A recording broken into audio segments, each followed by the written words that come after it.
Today we will study coherent and incoherent addition of light waves. ठीक है, सबसे पहले हमें पता करना है कि what is coherent and what is incoherent. ठीक है, कोहेरेंट टर्म का मतलब क्या होता है और इनकोहेरेंट टर्म का मतलब क्या होता है। तो उसके लिए हम क्या करेंगे, एक आर्टिकल करेंगे, फिर उससे हमें पता चलेगा कि what is coherent and what is incoherent या नॉन कोहेरेंट। ठीक है, आपको पता है कि लाइट क्या होती है। लाइट वेव्स इलेक्ट्रोमैग्नेटिक वेव्स होती है। इलेक्ट्रोमैग्नेटिक मतलब इलेक्ट्रिक फील्ड और मैग्नेटिक फील्ड कंपोनेंट उसमें दोनों होते हैं।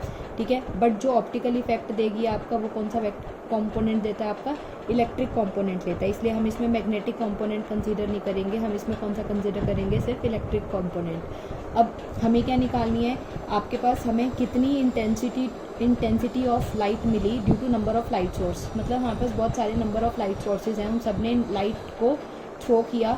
ठीक है, तो कुछ इंटरफेरेंस होगी। इंटरफेरेंस का मतलब मिक्सिंग, लाइट एक दूसरे में मिक्स हो जाएगी। तो उस आफ्टर मिक्सिंग हमारे पास कितनी इंटेंसिटी ऑफ लाइट निकलती है। ठीक है, ये हम कैसे निकालेंगे, इलेक्ट्रिक वेक्टर्स की हेल्प से।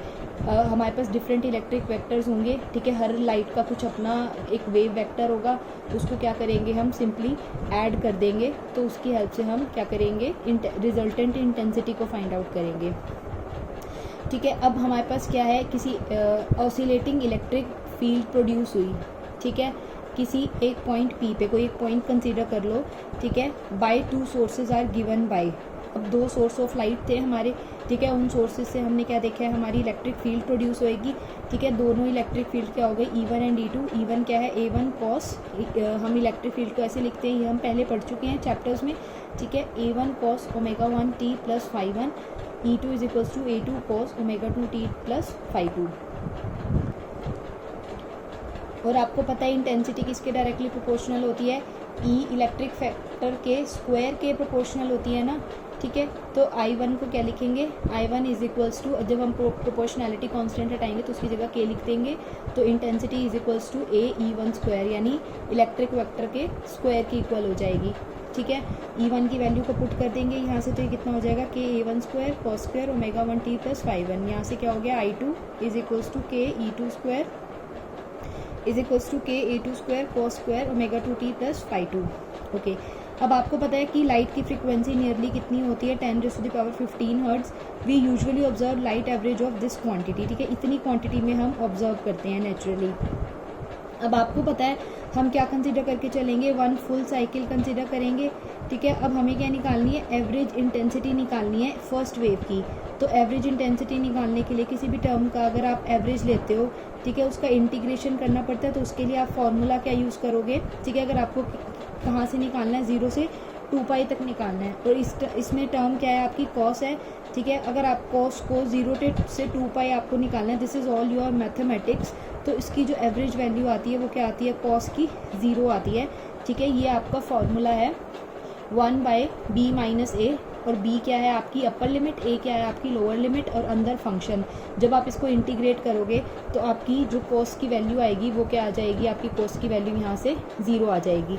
ठीक है, and average value cos square की एवरेज वैल्यू कितनी आ जाएगी, यहाँ से 1/2 वैल्यू आ जाएगी। ठीक है, आपने ये दोनों पुट करके देखनी है। अच्छा, अब आपकी एवरेज इंटेंसिटी फर्स्ट की टर्म्स में कितनी आ गई, I1 की टर्म में कितनी आ जाएगी, यहाँ से KA1 स्क्वायर बाय 2। ठीक है, क्योंकि हमें पता है कोस की 0 है, कोस स्क्वायर की कितनी है हमारी 1/2। तो इस पूरी टर्म की वैल्यू 1/2, तो इसके नीचे 2 आ जाएगा बस। ठीक है, ऐसे ही I2 की जो एवरेज इंटेंसिटी हो जाएगी वो कितनी हो जाएगी, KA2 स्क्वायर बाय 2। अगर आपको एवरेज टर्म फाइंड आउट करनी है, ठीक है, यानी इंस्टेंटेनियस इंटेंसिटी किसी टाइम t पे फाइंड आउट करनी है, तो उसका फॉर्मूला क्या, उसको कैसे फाइंड आउट करेंगे, हम क्या करेंगे, E1 plus E2 simply add करके उसका होल स्क्वायर कर देंगे। तो हम क्या देख रहे हैं कि इसमें एक मिक्सिंग टर्म आ गई।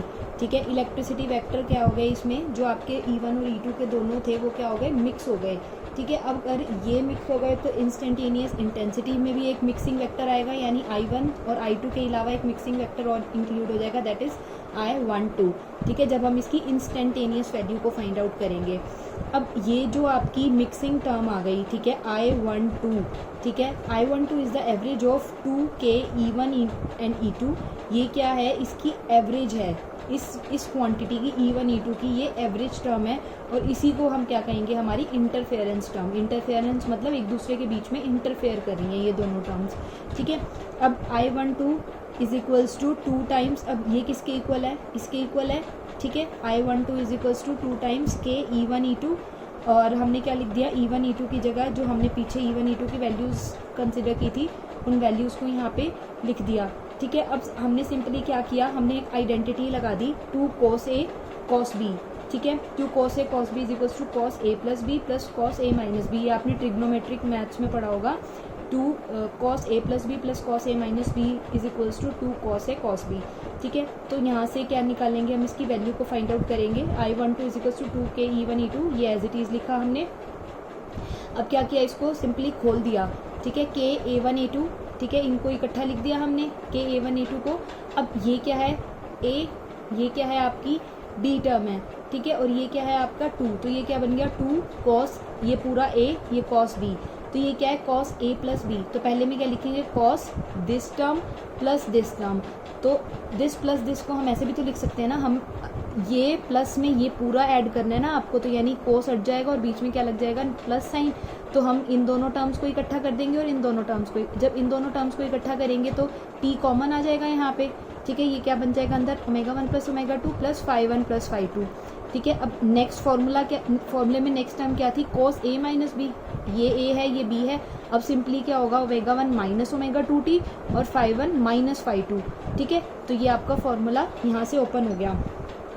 नेक्स्ट आपने क्या करना है, अब इसकी एवरेजिंग करनी है फुल साइकिल पे, यानी 0 से 2 पाई पे। तो हमने क्या देखा, अगर हम इसकी एवरेज करेंगे तो जो हमारे पास फर्स्ट टर्म है, ठीक है, वो क्या हो जाएगी, 0 हो जाएगी। The average of second term is also 0। First term तो आपकी क्या हो गई, यहाँ से 0 हो ही गई, ठीक है।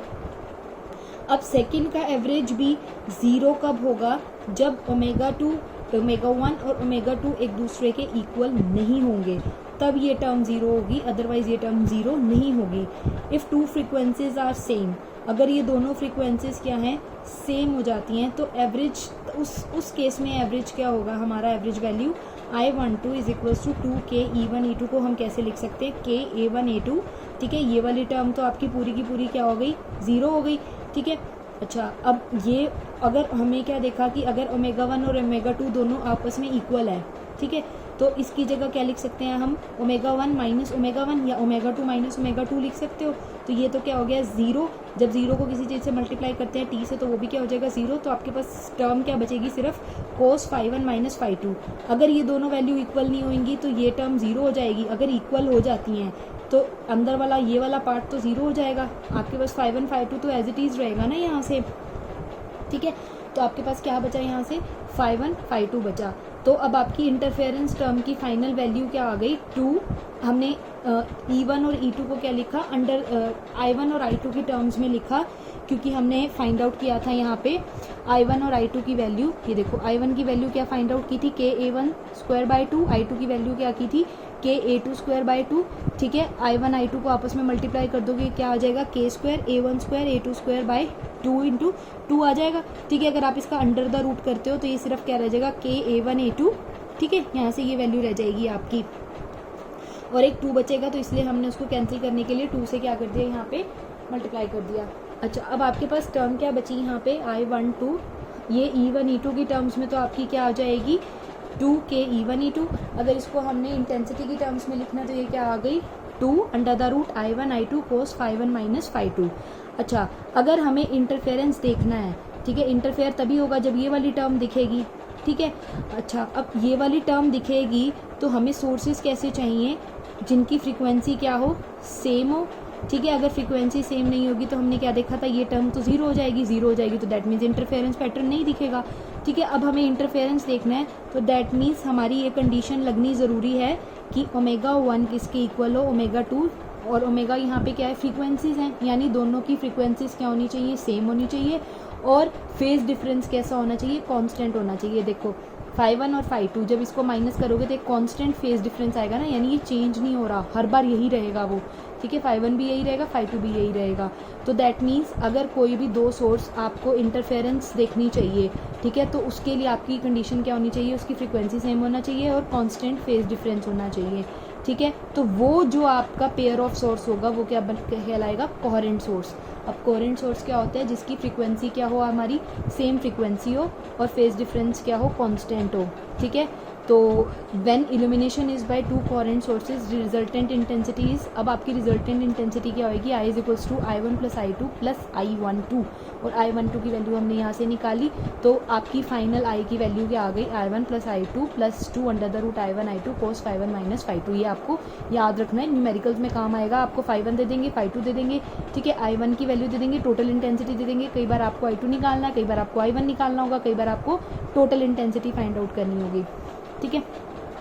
अच्छा, ये तो हो गई जब हमने क्या लिया, दो सोर्सेज लिए जिनकी फ्रीक्वेंसी सेम है और सेम मतलब फेज डिफरेंस भी क्या है, कांस्टेंट है।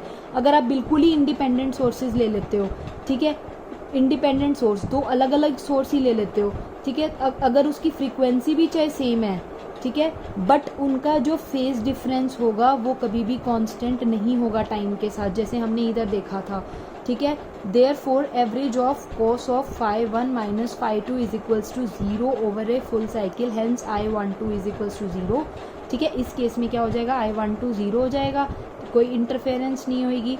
अगर इंटरफेरेंस नहीं होगी तो यानी ये वाली टर्म क्या हो जाएगी, 0 हो जाएगी, ठीक है, क्योंकि ये वाली टर्म 0 हो गई, 0 को मल्टीप्लाई करेंगे तो ये भी टर्म 0 हो जाएगी। इसीलिए हमारा अब फाइनल I क्या आ गया, I1 प्लस I2 आ गया। अच्छा, ऐसे जो सोर्स होंगे which do not emit light waves with the constant phase difference, अगर उनका फेज डिफरेंस कॉन्स्टेंट नहीं होता, उन सोर्सेज को हम क्या कहेंगे, हमारे इनकोहेरेंट सोर्सेज। वो क्या होंगे, हमारे इनकोहेरेंट सोर्सेज होंगे। Superposition of light waves from two incoherent sources does not show up interference, ठीक है। इसका मतलब क्या हुआ, हमारे जो कोहेरेंट होगा अगर सोर्स, तो वो क्या करेगा, इंटरफेरेंस शो करेगा, यानी I12 की वैल्यू होगी। अगर वो इनकोहेरेंट है आपका, तो दैट मीन्स वो इंटरफेरेंस पैटर्न शो नहीं करेगा।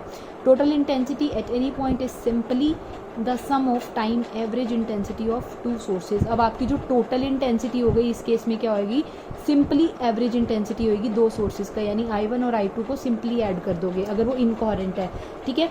दैट मीन्स आपको क्या करनी है, ये वैल्यूज़ याद रखनी है। एवरेज इंटेंसिटी जो आपकी रिजल्टेंट एवरेज इंटेंसिटी है, ये किसके केस में हो गई, अब आपकी अगर सोर्स क्या है आपका कोहेरेंट सोर्स है, कोहेरेंट सोर्स के लिए क्या कंडीशन है, फ्रीक्वेंसी सेम होना चाहिए और कांस्टेंट फेज डिफरेंस होना चाहिए।